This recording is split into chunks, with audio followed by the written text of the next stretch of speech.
Hello student, Naresh Kadam history and political classes में आपका एक बार फिर स्वागत है। मैं आपको बता रहा था सल्तनत काल, और सल्तनत काल में मैंने आपको गुलाम वंश को पढ़ा रहा था, और गुलाम वंश में भी मैंने आपको कुतुबुद्दीन ऐबक और आराम शाह, इल्तुतमिश, रज़्ज़ा सुल्तान को पढ़ा दिया था। और आज जो एक महत्वपूर्ण टॉपिक है गुलाम वंश का ही, जो एक प्रसिद्ध शासक रहा है बलबन के विषय में आपको आज पढ़ा रहा हूँ।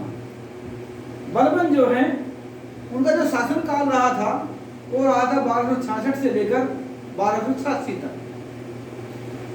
ठीक बच्चों, 1286 तक रहा था। और बलबन का जो पूरा नाम था, बलबन का नाम था पूरा गियासुद्दीन बलबन। क्या नाम था बच्चों? गियासुद्दीन बलबन था।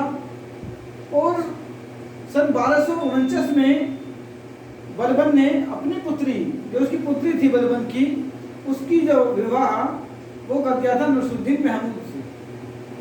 नसरुद्दीन महमूद से कर दिया था, जो बलबन से पहला शासक था, उससे विवाह कर दिया था। और बलबन ने एक उपाधि धारण की थी, उर्गू खां की उपाधि धारण की थी। और बलबन ने रक्त और लहू की नीति अपनाई थी। रक्त और लहू की नीति अपनाई, उसका मतलब ये था कि जो बलबन के खिलाफ आवाज उठाता था उसको वो मार देता था, क्योंकि वो अपना शासन बिल्कुल कठोरता से चलाना चाहता था। वो चाहता था कि उसके सामने कोई आवाज ना उठाए। और इसी कारण उसने एक सिद्धांत बनाया था अपना, देवत्व का सिद्धांत। और देवत्व के सिद्धांत में यानी वो अपना आपको कहता कि मैं देवताओं के द्वारा भेजा गया हूँ, यानी इस तरह चलाया था उसने देवत्व का सिद्धांत। और उसने अपने आप को क्या कहा था? अपने आपको कहा था जिल्ले इलाही। जिल्ले इलाही कहा था अपने आप को, उसकी उपाधि धारण की थी। और जिल्ले इलाही का अर्थ है ईश्वर का प्रतिनिधि। क्या अर्थ है बच्चों? जिल्ले इलाही का अर्थ है ईश्वर का प्रतिनिधि। और उसने जो शासन चलाया था वो निरंकुशता से चलाया था, यानी वो चाहता था कि उसके ऊपर किसी का अंकुश ना हो। और उसने जो इल्तुतमिश द्वारा बनाई गई जो 40 गुलामों का दल था, जिसमें अमीर थे, उसका जिसको तुर्के चेलगानी कहा गया था इल्तुतमिश द्वारा, यानी इल्तुतमिश ने जो तुर्के चेलगानी की स्थापना की थी, उसको बलबन ने कर दिया था, समाप्त कर दिया। और बलबन ने क्या किया था? बलबन ने एक विभाग बनाया था दीवाने अर्ज। और दीवाने अर्ज क्या था? ये एक सैनिक विभाग था। क्या था? सैनिक विभाग। और उसने यानी बलबन ने सिजदा और पाबोस की प्रथा चलाई थी। सिजदा का मतलब होता था कि राजा के समक्ष जाकर अपने इस तरह से हाथ करना, और पाबोस का मतलब था कि राजा के सामने जाकर नीचे लेटकर उसके पैरों को चूमना। यह था सिजदा और पाबोस। ठीक है बच्चों?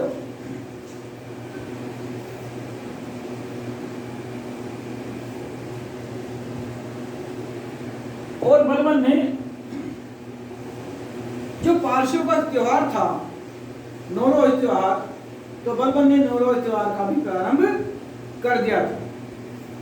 और बलबन के समय में ही, यानी उसके दरबार में, जो अमीर खुसरो है, जिसको तोताई हिंद भी कहा जाता है, अमीर खुसरो और एक अमीर हसन थे। वो कौन थे? बलबन के दरबारी थे।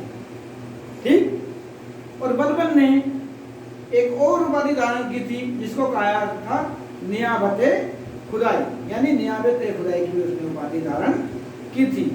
और बलबन ने अपने सिक्कों पर खलीफा अंकित किया था।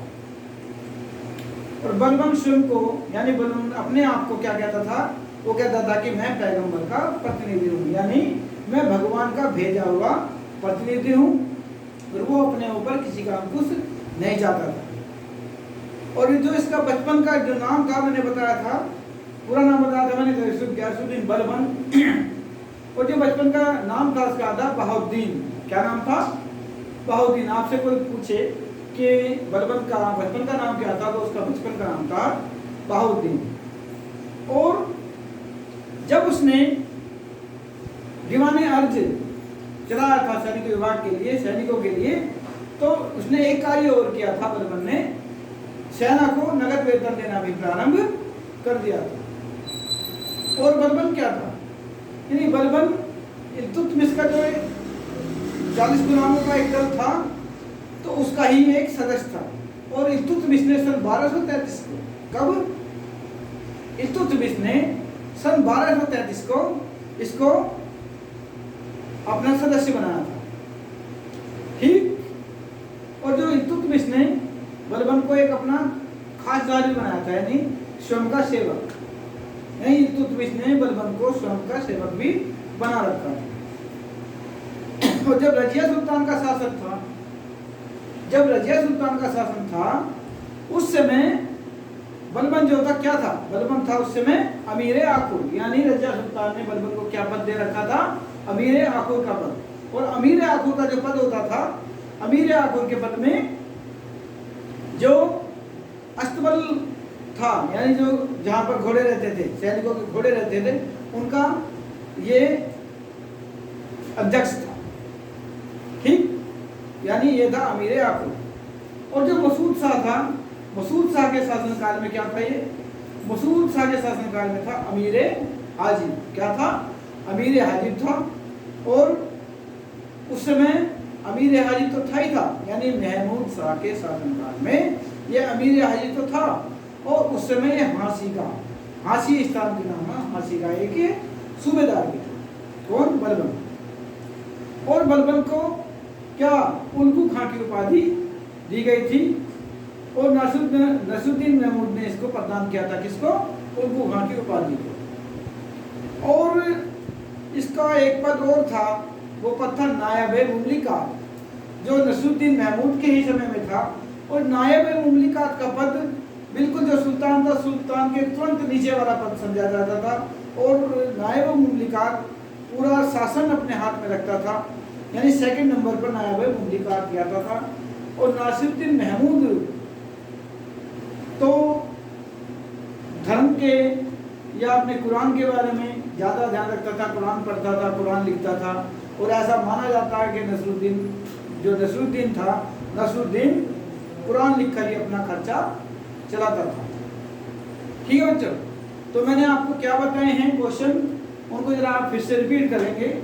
अगर आपसे कोई पूछ लिया जाए कि बलबन का शासनकाल क्या था, तो उसका शासनकाल बताएंगे आप सन 1266 से लेकर 1286। आपसे और बलबन के बारे में क्वेश्चन पूछा जाए कि बलबन ने शासन के लिए कौन सी नीति चलाई थी, शासन चलाने के लिए उसने चलाई थी रक्त और लोह की नीति चलाई थी। आपसे अगर एक क्वेश्चन और पूछा जाए, जो भी प्रतियोगिता परीक्षा होती है उनमें किस किस तरह के क्वेश्चन पूछे जाते हैं, वो मैं आपको बता रहा हूँ।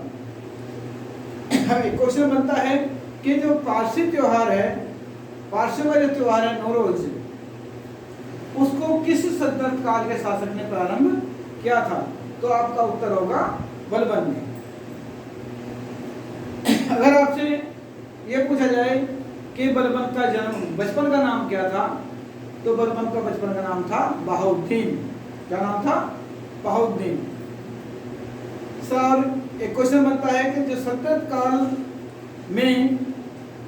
काल में किस शासक ने दीवाने अर्ज की स्थापना की थी, सल्तनत काल में किस शासक ने दीवाने अर्ज की स्थापना की, तो स्थापना की थी बलबन ने। तो इस तरह जो इल्तुतमिश द्वारा बनाया गया तुर्क चहलगानी था, वो सल्तनत काल के किस शासक ने उसको समाप्त कर दिया था, तो समाप्त किसने कर दिया था, बलबन ने समाप्त कर दिया था। तो इस तरह के क्वेश्चन आपके पूछे जा सकते हैं। तो आप लोग इसको वीडियो को बार बार सुनिए, क्लास को अच्छी तरह सुनेंगे तो आपको याद हो जाएंगे। और इसके बाद तुरंत नेक्स्ट में आपको खिलजी वंश पढ़ाऊंगा। और तो आप लोग इसको लाइक करेंगे, शेयर करेंगे, कमेंट करेंगे और बेल आइकन दबाना मत भूलिए। अगर आप उसको दबाएंगे तो मेरी वीडियो का नोटिफिकेशन आपको तुरंत मिल जाएगा।